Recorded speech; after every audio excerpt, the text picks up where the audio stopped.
Hello, Namaskar. This is Firstpost and you're watching Vantage with me, Palki Sharma.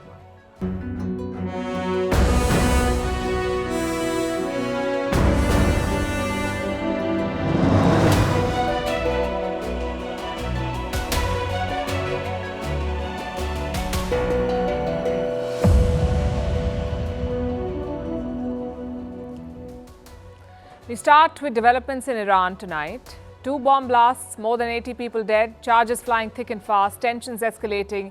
Iran blames Israel, America blames ISIS. The attacks happened at the grave of Qasem Soleimani. He died some 4 years ago. How is he still influencing regional politics? What makes him a cult figure? Meanwhile, Israel has a hit list of top Hamas leaders. We'll tell you who's on it. And why South Africa, of all countries, has sued Israel for genocide. What difference will it make? Also in focus, can TikTok beat Amazon in the e-commerce space? It has set itself a big target for this year. Which names feature in the Epstein files? Why is it such a big scandal? How Taiwan is heading to polls under the shadow of Chinese balloons? What's up with the crypto market? We've seen the first crash of this year. Is the future of travel visa-free? And the story of the boy who beat Tetris. You don't want to miss this. The headlines first. China and the US hold rival drills in the disputed South China Sea. It comes amid a tense standoff between Beijing and Manila. The US is holding this 2-day exercise with the Philippines. Beijing claims almost the entire South China Sea. Tensions also spreading in West Asia. Pro-Iran group in Baghdad claims a US drone strike killed their commander. Last month, Washington carried out retaliatory airstrikes in Iraq. The US says there have been over 100 attacks against its targets in Iraq and Syria since October. Russia and Ukraine exchanged more than 500 prisoners, the largest prisoner swap since the war began in 2022. The exchange was mediated by the UAE. It comes amid massive airstrikes by Moscow on Ukrainian cities. Sierra Leone charges its former president Ernest Bai Koroma with treason. He's accused of plotting a failed military coup in November. Koroma, who was granted bail, faces life imprisonment if convicted. Extreme cold and snowstorms disrupt travel and schools in Scandinavia. Temperatures drop to minus 40 degrees Celsius in the Nordic region. Sweden faces its coldest January in 25 years. And India beat South Africa in the shortest test match in history.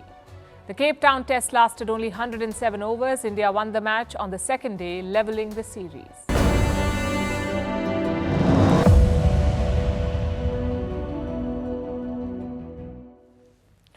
A war in Gaza, attacks on ships in the Red Sea, and now bombings in Iran. It's raining crises in West Asia. Iran says it has suffered a terrorist attack. There were 2 explosions near the grave of Qasem Soleimani, the revered Iranian general, one of the most powerful figures in recent Iranian history. Yesterday was his 4th death anniversary. So large crowds gathered in Kerman, a city in southeastern Iran, about 800 kilometers away from Tehran. Kerman is the hometown of Qasem Soleimani. There was a procession there on his death anniversary, and that's when the bombs went off. You would like to advise viewer discretion. The pictures are disturbing.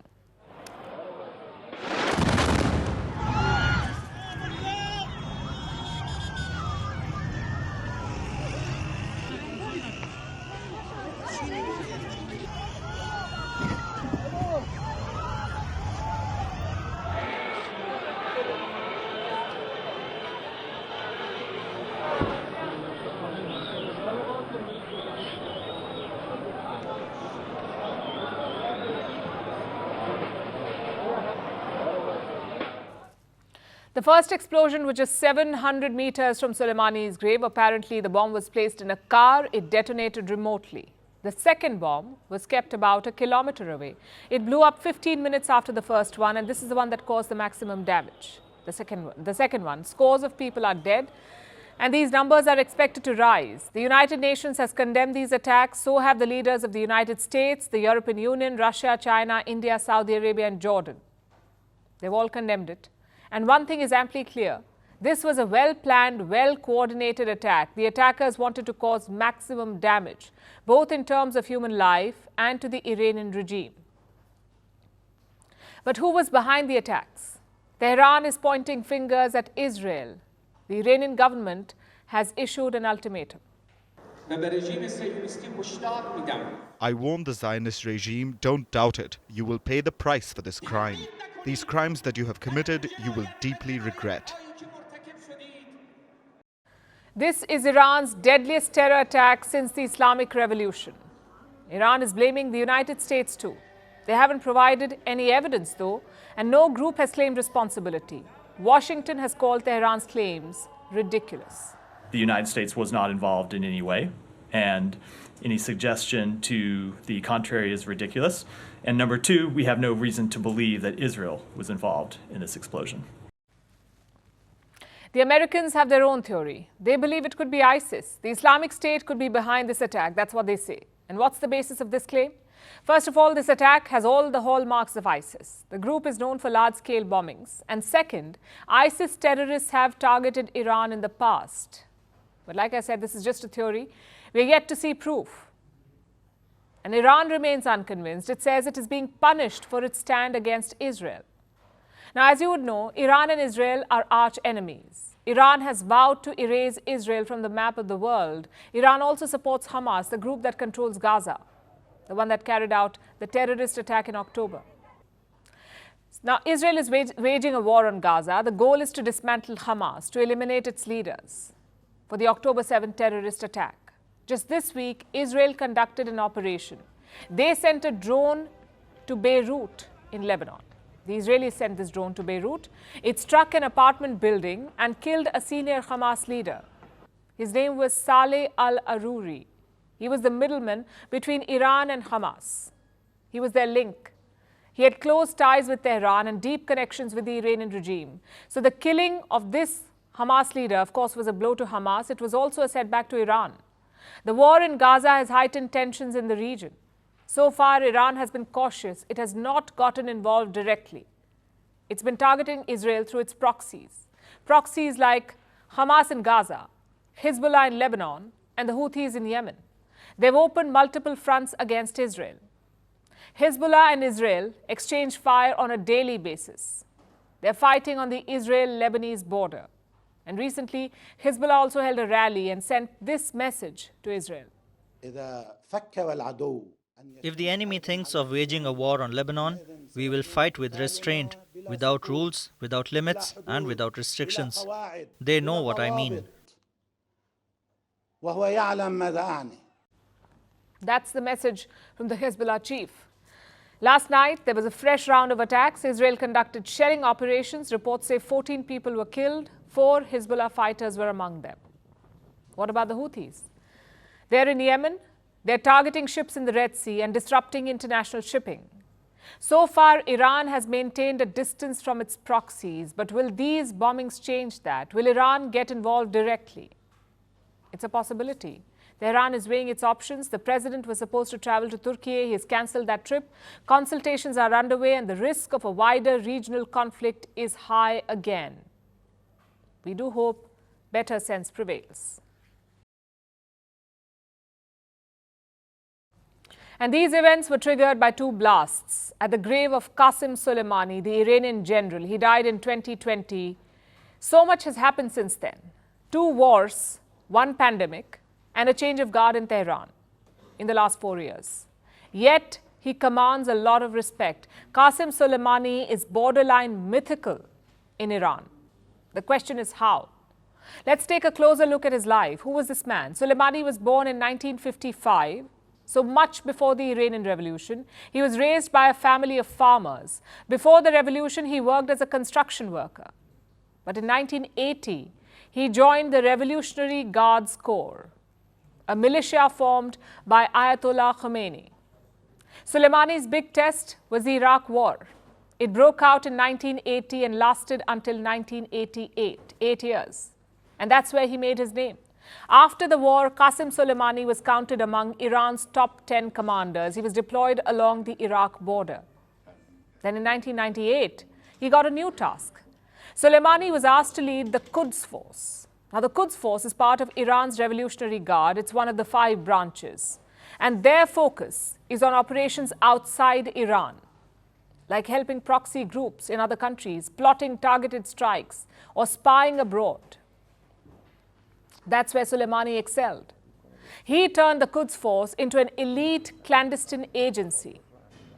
And in the process, he built a network of Shia militias across West Asia. And his character helped him. You see, Qasem Soleimani was not like most generals. He was soft-spoken, unassuming. No outbursts, no radical statements. He stayed in the shadows. And Iran's supreme leader liked that. He called him a living martyr. So with the Ayatollah's support, he began his job, first in Iraq. The Americans occupied Iraq in 2003. Soleimani supported the insurgency. He gave roadside bombs to Shia fighters. He bled the US Army one attack at a time. The Pentagon says Soleimani killed hundreds of soldiers and wounded thousands more. It tells you why the Iranians loved him. He was taking out the so-called Great Satan. Then came the Arab Spring. More opportunities for Qasem Soleimani. He saw that Bashar al-Assad's Syrian regime was in trouble, so he sent Shia militias to support him. Some were from Iran. Others were refugees from Afghanistan. Together they became the Fatemiyun Brigade, an Iranian proxy in Syria. Then you have Hezbollah. Their ties to Iran predate Soleimani's rise, but he cemented those ties. Experts say Hezbollah now takes orders directly from Tehran, almost like an extended arm. Same with Yemen's Houthis.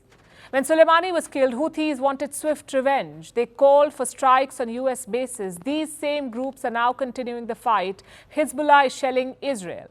Houthis are attacking ships. Iraqi militias are firing drones at US assets. All of this was built by Qasem Soleimani. He armed, funded, and organized these groups. He made them directly answerable to Tehran, and his fighters loved him.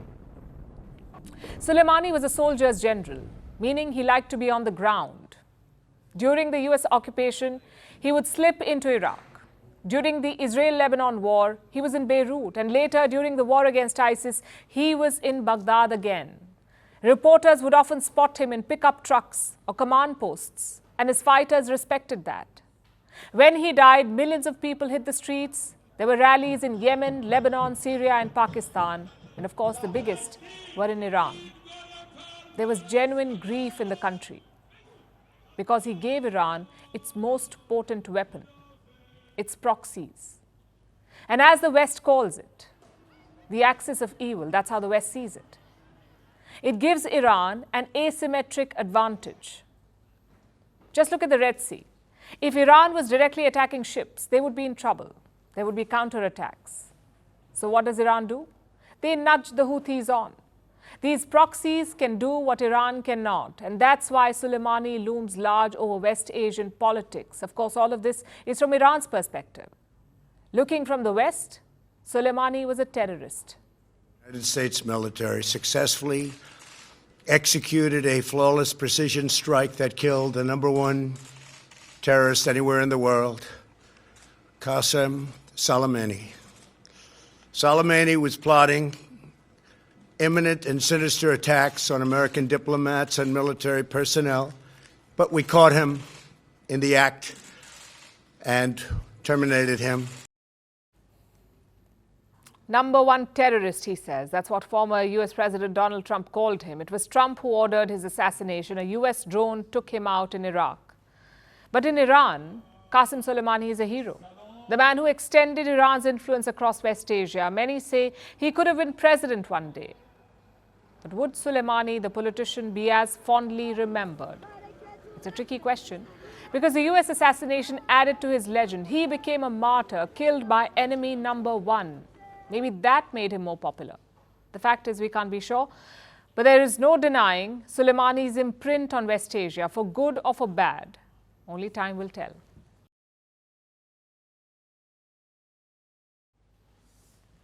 Where do you settle geopolitical battles?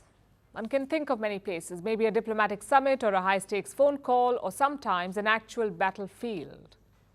But what about a courthouse? That's what South Africa is doing. They have filed a lawsuit against Israel. Let's answer some quick questions first. Where has this case been filed? At the ICJ, the International Court of Justice. It's like the United Nations Court. What does the lawsuit say? That Israel is committing genocide against Palestinians. That is the case. Is there a law about that? Yes, there is. The 1948 Genocide Convention. Any act that tries to destroy a religious or racial group is genocide. But has Israel signed this convention? Again, yes, it has. And when does the case begin? The first hearing is this month, on January 11th and 12th. And finally, the most important question. Will it force Israel to end the war? I guess you know the answer already. It will not. Only 50% of the ICJ rulings result in compliance. In high-stakes cases, it's much lower. Like the Russia-Ukraine war, the ICJ asked Russia to stop the attacks on Ukraine. Moscow hasn't. In 2018, it asked the US to lift some sanctions on Iran. Again, Washington did not. So do not expect a ruling to change anything. Having said that, Israel did drop a surprise. Usually, they ignore such lawsuits. They don't even bother turning up to fight them. But this time, Israel is game. The State of Israel will appear before the International Court of Justice at The Hague to dispel South Africa's absurd blood libel. We have no doubt that after the Jewish state brings to justice the perpetrators of the bloodiest massacre of Jews since the Holocaust, history will judge South Africa for abetting the modern heirs of the Nazis. So Israel will fight it. But frankly, it's a risky decision. If you boycott the case and lose, no one cares. But if you fight and lose, people will care. It could leave Israel red-faced. Most of the Muslim nations have supported this lawsuit, but the US says it is without merit. We can expect a provisional ruling in a matter of weeks or months, but a final verdict could take years. That's the legal side of it. Now let's look at the politics. Why did South Africa, of all countries, file this case? Why not a West Asian country? Or a Muslim country or an Arab country? South Africa is none of these. So why sue Israel? There are three major reasons. One is common history. South Africa suffered under colonialism. Later on, black South Africans were treated as second-class citizens, that too in their own land. Does it sound familiar? To most Palestinians, it does. They say Israel has been doing the same to them. This shared history led to warm relations with South Africa. Anti-apartheid activists were close to Palestinian leaders. These two, especially. Nelson Mandela and Yasser Arafat. They met multiple times. They also shared a similar vision. Listen to what Mandela said back in 1990. We identify with the PLO because just like ourselves, they are fighting for the right of self-determination. And the sentiment is mutual.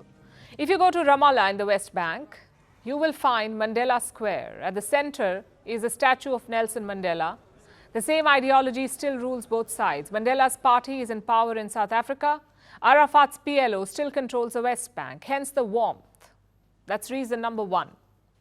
Reason number two why South Africa decided to do this is a shared suspicion of the West. South Africa's apartheid regime was backed by the US and the UK, if not directly, then tacitly. They kept vetoing UN sanctions on South Africa. Again, does it sound familiar? It should, because the West is now doing the same with Israel. Many South Africans see Israel as a Western construct, a Western puppet in West Asia. So they sympathize with Palestine. And finally, reason number three why South Africa filed this case against Israel, pure politics. There are some 22 Arab countries in the world, including a couple in Northern Africa. But Israel is just one country. If you want loans or investments, Arab countries are a better bet. And don't get me wrong, I'm not saying that principles are not involved here. I'm saying it's not just about principles. Because the same South Africa has also ignored international courts. Like in 2015, when Sudanese dictator Omar al-Bashir visited the country, Bashir had an international criminal court warrant. But South Africa did not arrest him. Same in 2023. South Africa hosted the BRICS summit. President Putin of Russia was supposed to come. He too had an ICC warrant. But South Africa said, not a problem. As it turned out, Putin did not come, but you get the idea. Chances are this lawsuit will be the same. A lot of headlines, a lot of embarrassing moments perhaps. But in the end, no change on the ground.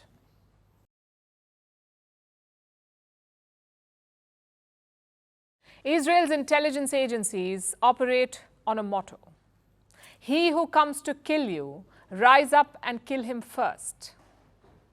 The quote comes from ancient Jewish writing, and it's very much part of the Israeli mindset. Until a few months ago, the Israeli security establishment had a reputation. There was a cult around agencies like Mossad for their targeted killings and skillful operations. That reputation was challenged on October 7th. Hamas caught them off guard. The Israelis were overwhelmed, even outmatched. In response, they waged a war. That war is still on. Israel says it has not decided when the combat operations will end. But somewhere in the shadows, fresh efforts are being made now. Israel has prepared a hit list of sorts. 3 top Hamas officials are on this list. They planned the October 7th attacks. Israel wants to eliminate them. And what are their names? Yahya Sinwar is right at the top, the leader of Hamas in Gaza and public enemy number 1 in Israel. He masterminded the October 7th attacks. In November 2023, Israel put a target on Sinwar's back. Israel's defense minister declared that Sinwar is living on borrowed time. One thing is clear. Yahya Sinwar now has the IDF trackers above him, the Air Force bombs and the IDF's action. He will also meet our gunners soon. Israel wants Sinwar at any cost.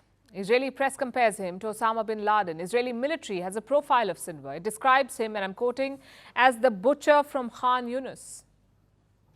Sinwar has been around for decades. Reports say he learned to speak Hebrew before shifting to politics. He built the military wing of Hamas. Sinwar is an important power center within the group. He forged Hamas's relations with the Arab powers.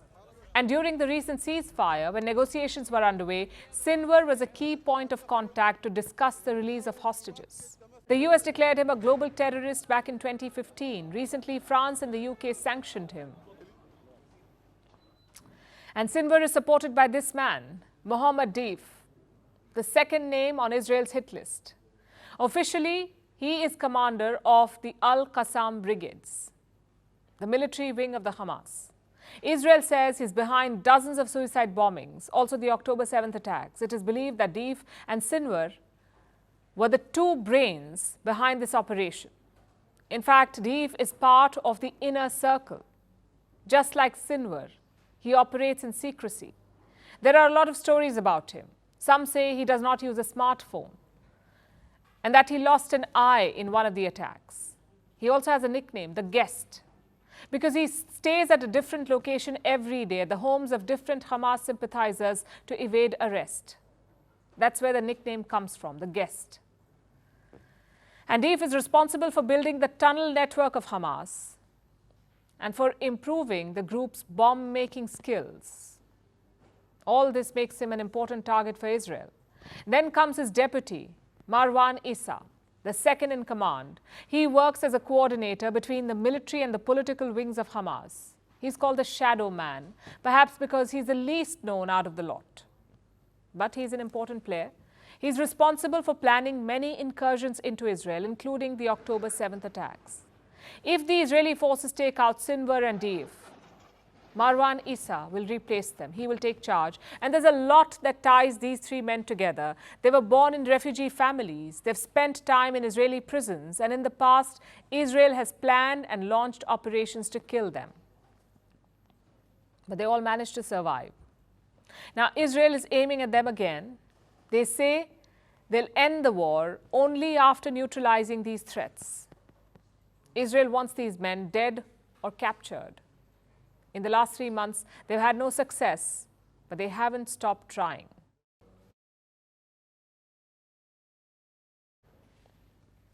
Our next story is about Tik Tok. It's like the bad habit that the West cannot get rid of. They see the threats it poses, but they're hooked to it. Tik Tok has revolutionized short video formats, and now it wants to take on Amazon. That too on its home turf, America. Tik Tok is eyeing the e-commerce business. And they've set a big target for themselves, a business worth $17.5 billion in 2024, $17.5 billion this year. How will they do it? Through TikTok Shop. It's already available in parts of Asia and the UK. Recently, it was launched in America on the same app as TikTok. So you already have a ready-made user base, the same old TikTok app, just one difference. For e-commerce, you have an orange shop tag. And here's how it works. When you like something from a video or maybe a live, you click on the shop option. It takes you to an in-app storefront, and that's where you make your purchase. And that's their USP, the key differentiator, if you like. The ease of purchase. You remain in the same app. You don't have to leave to go to a different page. It makes the experience easier. And who makes money of it? Like any other marketplace, TikTok allows companies and small businesses to sell. Once a product is sold, TikTok gets a cut. Then there are creators.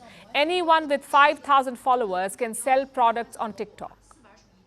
This is to make it look more natural, less targeted ads, and more of a person telling you what they like. Once the product sells, the creator gets a cut. TikTok gets a cut, and the company's products are sold, so obviously they make money. Basically, everyone's happy. So who's the loser? Perhaps the consumer. I'll explain why. TikTok became popular because of its algorithm. It is so effective, it's almost like it can read your brain. But the ads in between ruin the quintessential TikTok experience. Then there are scams. And TikTok Shop has plenty of those scams. Products that do not arrive, products that arrive but look nothing like what was promised. In 2023, TikTok Shop lost around $500 million, but that hasn't stopped them. Their parent company, ByteDance, is pouring billions into the e-commerce business. In 2024, it aims to grow this business tenfold. It wants to make it worth $17.5 billion this year, which begs the question, why does TikTok want this? Why e-commerce? Live e-commerce is not a new idea. Instagram tried it. It did not work. YouTube tried it in 2022. It was not a success. Even TikTok gave it a shot before. In the UK and Europe, it did not work. Apparently, the company thought of shutting it down. Then there's Southeast Asia. TikTok has a shopping feature there in Southeast Asia. This is where it gets most of its money. But it also has a lot of rivals like C's Shop, Alibaba's Lazada, and GoTo's Tokopedia. Plus, TikTok is banned in countries like India. So that's a loss of a huge market, which is why perhaps they're now eyeing America. And that means a direct competition with Amazon, because Amazon makes most of its money in the US. The US market makes up for 69.3% of Amazon's revenue. In 2022, Amazon made $514 billion. Now, TikTok wants a share of that money. But can it crack the US market? Amazon is all about reliability there. TikTok, on the other hand, is like placing a bet. Plus, Amazon is a dedicated marketplace. TikTok is a social media app that wants to be a marketplace. There's a big difference between the two. And then there are legal troubles. American lawmakers do not trust TikTok. They view it as a national security threat. Yet, some things work in TikTok's favor. The first is the creators. They can fuel its e-commerce initiative. They're influencers. The second is the young audience. 63% of US teens use TikTok. 1 in 5 are constantly on this app. TikTok can mold their shopping habits. And the third advantage is its viral nature. TikTok can make things go viral. And it's made a decent start. In November 2023, 5 million US consumers bought something on TikTok, 5 million customers. That cannot be good news for Amazon. TikTok has given some big players a run for their money. It changed the way we look at videos. Now we don't have to tilt our phones. But can it do the same for shopping? Guess we'll have to wait and see.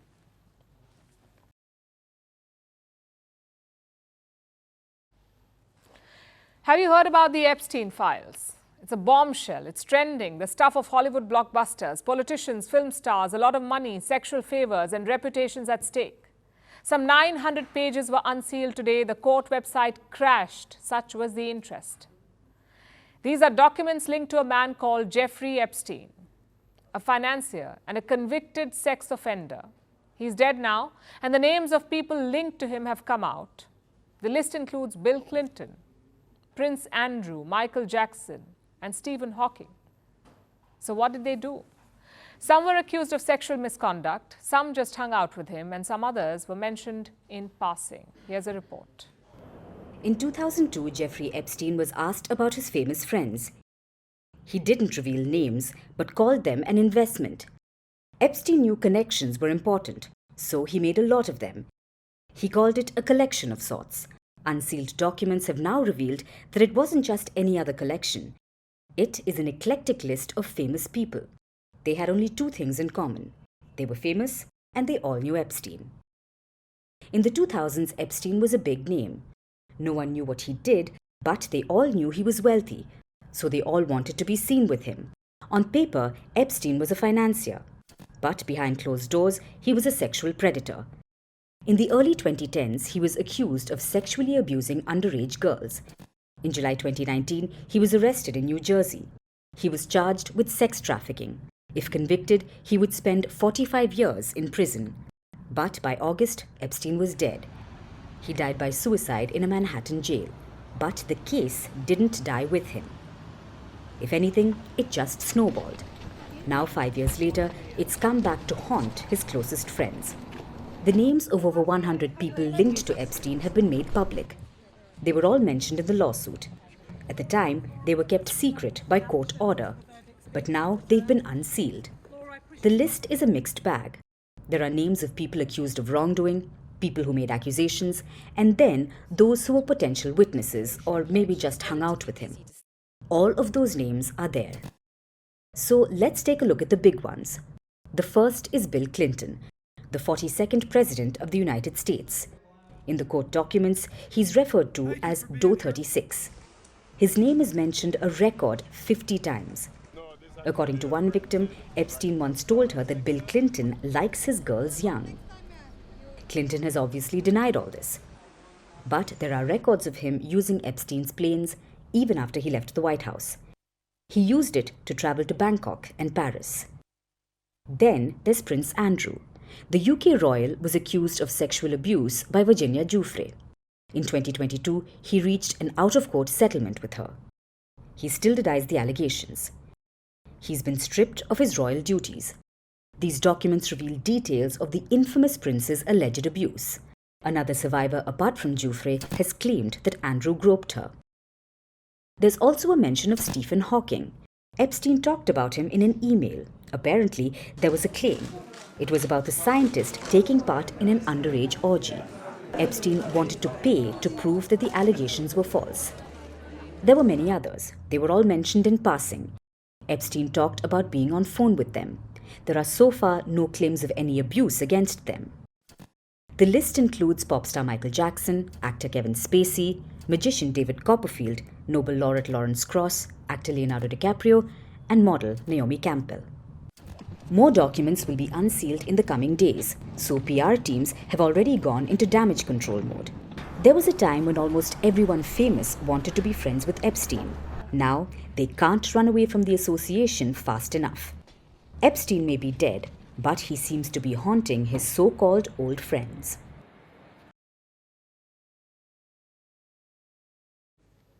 We're counting down to elections in Taiwan. Voting is on January 13th. I'm sure people in Taiwan are excited for it. But guess who is not? Who else but China? Beijing is busy sending spy balloons over Taiwan. It is now a daily affair. 1 balloon on Monday, 3 on Tuesday, and 3 more on Wednesday. Some of these balloons flew right over Taiwan. The question is why? China usually calls them weather balloons, but this time they haven't even released a statement. Meanwhile, Taiwan is on alert. They're expecting some sort of provocation during the election. Which brings us to the vote itself. Who are the contenders? One is Vice President Lai Ching-te. He represents the ruling DPP, the Anti-China Democratic Progressive Party, DPP. His opponent is Hu Yu-yi. He is the mayor of the new Taipei city and represents the opposition, the Kuomintang. Officially, both parties prefer the status quo. And what does that mean? Taiwan remains an independent island. At the same time, there is no formal declaration of independence. But the status quo means different things for different parties, for both these parties, both sides. For DPP, It also means closer ties to the US. For Kuomintang, it means a reset with China. Not reunification, but a reset. The recent vice presidential debate sums up this difference. Listen to this. China's defense budget is 17 times that of ours. No matter if we increase our budget to 2.5%, or 3.5%, or 5%, or even 50% of the national GDP, it will be hard to compete with them.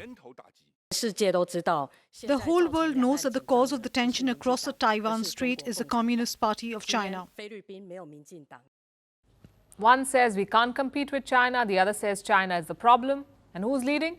Most polls put the DPP ahead. And if they win, it could shake things up. You see, Taiwan held its first general elections in 1996. Since then, power always alternates. No party has won 3 consecutive terms. But the DPP could do that. It's a clear sign that Taiwan wants a new status quo, a more confident policy. It's something that the outgoing president talked about. We have won the trust of the international community with unparalleled credibility and deepened cooperation with our democratic partners, allowing us to face the world confidently and firmly, and to face China confidently and calmly. Of course, China will be livid. When the DPP won in 2016, they broke off diplomatic relations. Imagine if they win again in 2024. Beijing will most likely throw a tantrum. They've tried hard to influence the election. We've seen military build-ups, threats of economic sanctions, even junkets for Taiwanese officials. Taipei has been tracking China's attempts to meddle in the elections. They say a report will be published after the vote. It should be an interesting read. Now, China's attempts have not changed much on the ground, but Taiwan is not taking chances. They've issued new curbs on Chinese reporters. Those from the mainland can only observe. No article, no smear pieces for state media. Just come, observe, and go. Also, no Chinese academics will observe the elections, which is a break from tradition. Usually, academics from the mainland do visit around election time, but this time they will not. And it's not clear which side decided to stop it. But it does tell you about the level of distrust. A DPP victory will not change anything overnight. Both China and the West know this. So the fear is not that Taiwan's formal independence is closer, because it's not. The fear is that reunification is getting farther. As complicated as that sounds, those are two different things.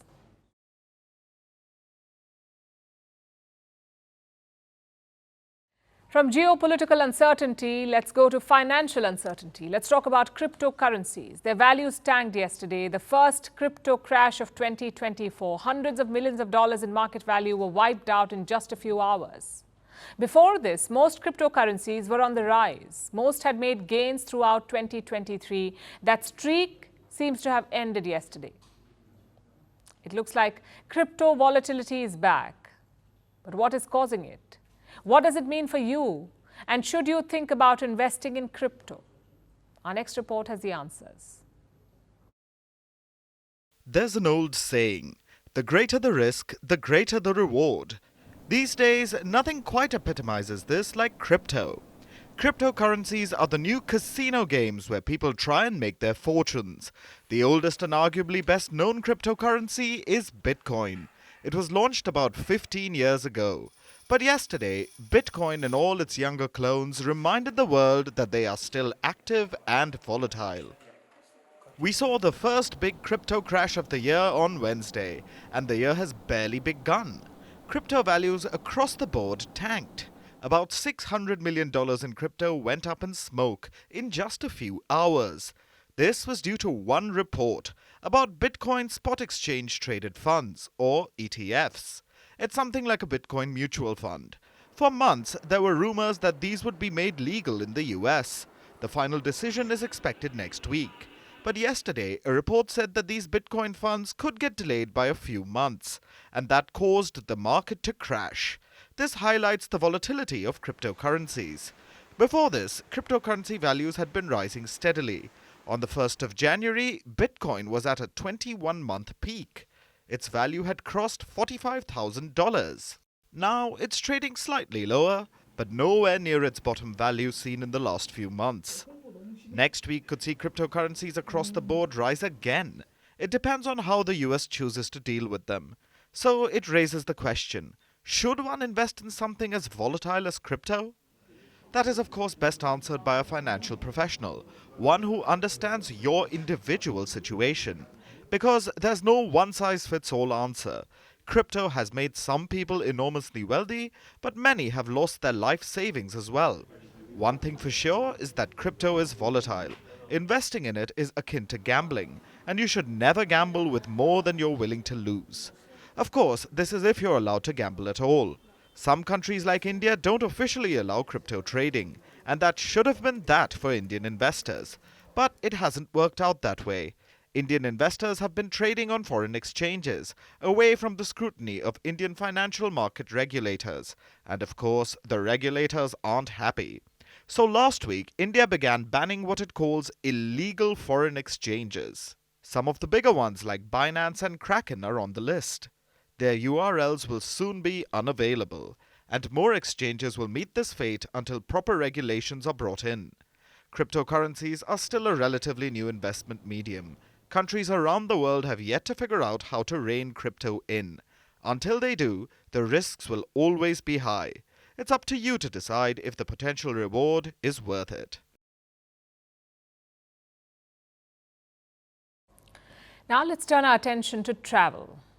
What's one of the worst parts of international trips? For many in the global south, it's the paperwork. You need to plan a trip months in advance, make all your bookings, then apply for the dreaded visa, your itinerary is scrutinized, you're asked to chart out your destinations. In short, it is an ordeal. But off late, things are looking up. Countries are still recovering from the Wuhan virus pandemic. They're trying to revive their tourism industry, and many have decided to relax visa rules. China and Thailand, for instance, they just announced mutual visa-free travel from March. Thailand has also removed visa requirements for Indians temporarily. And this is becoming a bit of a trend. Countries in the global south are embracing visa-free regimes. Could this be the future of international travel? No visas. Here's our report. There was some big travel news out of Thailand this week. It has struck a deal with one of its biggest tourist providers, China. Bangkok and Beijing have announced an end to visas. Starting this March, citizens from both countries won't need to apply for visas to go to the other nation. No e-visas, no visas on arrival, nothing. Just seamless travel. And this news is being hailed by people in the tourism industry. Search volume for flights from Shanghai to Bangkok and Beijing to Bangkok has been increased by more than 40% instantly. From January 2 to the Spring Festival, the number of travel orders from China to Thailand increased year on year more than 10 times compared with 2023. Now, this isn't just about better cross-border relations, it's mostly just business. Before the pandemic, China contributed about 11 million tourists to Thailand. That number has been in a free fall for a while now. In 2022, the number barely crossed 250,000, so it was time for desperate measures. Thailand first announced a temporary visa waiver last September. It was a one-way deal. China didn't reciprocate until the scheme showed success. There was a surge in Chinese travelers to Thailand after the waiver. Seeing this, China got on board, and now citizens of both nations are free to travel to the other visa-free. While Bangkok is eyeing Chinese tourists, Thailand isn't the only nation that Beijing is targeting. In November, China removed visa requirements for people from 6 nations: France, Germany, Italy, the Netherlands, Spain, and Malaysia. Malaysia is the only one from the global south, and visitors from there have become a welcome sight for China's tourism industry. Since 1st December, the number of travelers entering China from countries that enjoy the visa-free policy at Shenzhen Airport has exceeded by 20,000, with a month-on-month growth of over 20%. The number of people entering from Kuala Lumpur, Malaysia, alone has jumped by nearly 30%. Tourists from the global south are bringing in much-needed money. They are helping revive a tourism sector battered by COVID. So it's only natural to try and make it easier for travelers to enter the country. Indians are also much sought after. They can travel visa-free to Thailand. Malaysia too is allowing visa-free travel to Indians. So are Sri Lanka and Vietnam. And this will likely lead to a lot of benefits. Tourism will of course thrive. It has been since the Southeast Asian nations opened up to India. Visa-free travel helps people pull off spur-of-the-moment trips. Nothing quite like squeezing in a beach trip between 2 hectic work weeks. But these aren't permanent arrangements for Indian travellers just as yet. The exemptions will expire in a few months. But as the Thailand-China case shows, if it's economically viable, countries may open borders permanently. The Global South can help itself with these visa exemptions. It can spread the wealth and spur growth. Visa-free travel could well be the norm in the near future. It doesn't just satisfy your wanderlust, it's also good for business.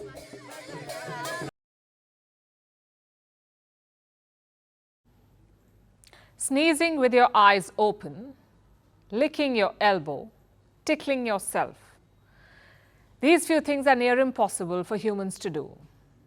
For about 4 decades, beating the game of Tetris was part of this list. That is, until now.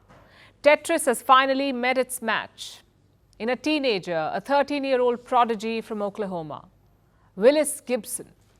He started playing the game when he was 11, and now he has beaten the so-called endless game.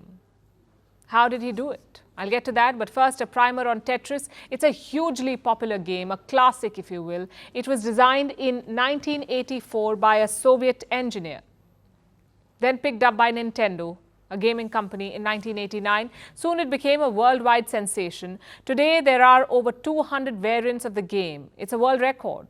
Tetris mobile version has sold more than 100 million times, making it the 3rd best-selling video game of all time. In an era where video games offer cinematic visuals, plot lines and thousands of characters, Tetris has managed to stay relevant, ironically, thanks to its simplicity. And here's how it works. The user has to manipulate falling blocks and fit the varying shapes together to create solid rows. It sounds easy enough, but it's just as difficult. And that is the power of Tetris. Its simplicity draws you in. But as the level goes up, the blocks fall faster. Eventually, the speed shoots up dramatically and the player is overwhelmed. They lose. Tetris wins. The usual. For decades, winning Tetris was considered humanly impossible. Only artificial intelligence has ever beaten Tetris. So how did a teenager achieve this dizzying feat? Oh my God! Oh my God! Oh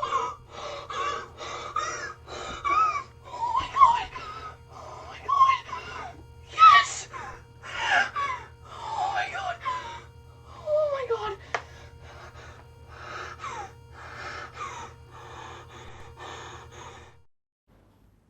Gibson played the game for 38 minutes. He reached level 157 of the game. At this point, kill screen happened, meaning the screen froze and the game crashed.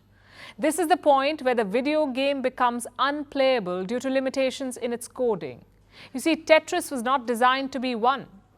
So when a player achieves scores that are so high, the game's memory bank overloads. In Gibson's game 2, you can see how the level reader is glitching from numbers to alphabets. It's because the code was not designed to advance so high. When the computer simply cannot continue, victory comes. Now the screen says 18, but that's level 157, and Gibson is the first human being to reach it. The achievement is massive, but its importance goes beyond the realm of arcade games. To give you context, Tetris is not just a game, it's a community. There are thousands of players dedicated to Tetris. There are international championships for it. So Gibson did not just play a game, he joined a living tradition. Until a few years ago, players believed it was only possible to play up to level 29. In 2011, that record broke, and players started reaching higher. They developed new techniques like hyper tapping and rolling, basically creative ways of rapidly tapping fingers and rolling the controller. And this is not just about gaming, it's a lesson in learning, in extending human performance. Scientists call this social learning a cultural evolution, and it's everywhere. Take the Olympic Games. In 1968, Dick Fosbury won the gold in high jumping. He jumped 7 feet and 4.19 inches using his Fosbury flop technique. No other competitor could pull it off then. But by the 2020 Olympics, every single competitor used the flop technique because they all had learnt it. Then they smashed Fosbury's record. What Fosbury did for high jumping, artificial intelligence and internet are doing now for every skill out there. The fear is that AI will make human skills obsolete. Well, it might, but the opposite could also be true. AI and internet can fuel skill learning. Today, it is easier than ever to learn something new, and humans as a species are defined by their ability to learn. Gibson's case is a landmark one, but it should collectively inspire us to push our boundaries, to extend our grasp and build our blocks towards victory, even if it's in Tetris. And now it's time for Vantage Shots, images that tell the story. In India, Prime Minister Narendra Modi went snorkeling in Lakshadweep. He called it an exhilarating experience. In Las Vegas, a judge was violently attacked by a felon during a courtroom hearing, and a South Korean zoo unveils baby panda twins before their public debut to zoo visitors. Finally, we are taking you back in history. On this day in 1948, Myanmar became an independent country. It was a British colony from the late 19th century. Britain's exit was negotiated by Prime Minister Clement Attlee and Burmese leader Aung San. Leaving you on that note, thanks for watching. We'll see you tomorrow.